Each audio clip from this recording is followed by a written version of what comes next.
Kemudian yang kedua, saya pikir dari pengalaman kami bertugas juga.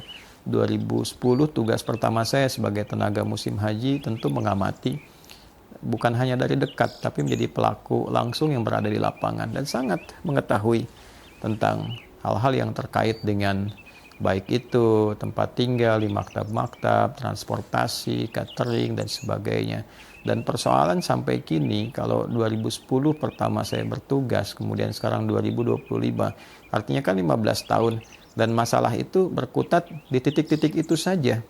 Masalah transportasi misalnya kan persoalan-persoalan yang dalam hal pengangkutan jamaah, baik itu kasusnya dulu sebutannya Armina, sekarang Armuzna itu kan, bagaimana jamaah dengan kuantitas yang sangat banyak ya. Wallahu alam, saya hanya lihat di berita bahwa ada ribuan orang berjalan dari Muzdalifah kemudian ke Jamarat gitu kan, hanya untuk melontar jumroh dalam kondisi yang harus berjalan karena stuck dan sebagainya.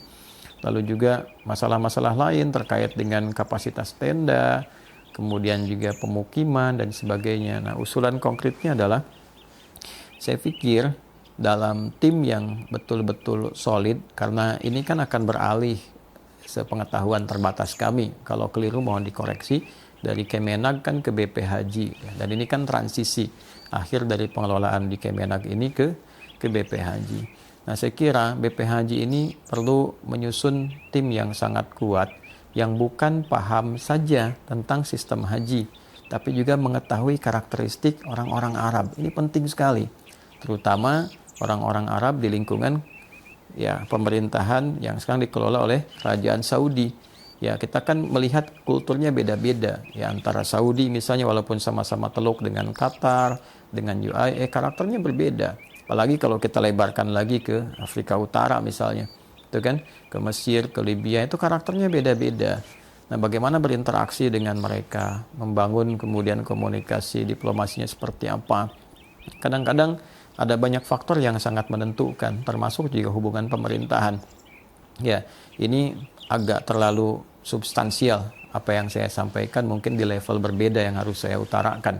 Tapi kadang-kadang akan sangat berpengaruh juga kepada moodnya. Nah, ini tidak cukup dengan ahli manajemen. Jadi jangan dikatakan bahwa ini ahli dalam bidang manajerial, manajemen begini-begini. Kalau nggak ngerti orang Arab itu nggak bisa juga. Ya, bagaimana berproses. Kadang-kadang Anda mau bagi untuk kemudahan dari satu syarikah misalnya kepada taruhlah 8 syarikah. Ya, secara konseptual kita lihat akan bagus. Ini terbagi begini lebih efektif. Tapi sampai di sana mereka ya belum tentu bisa memahami itu.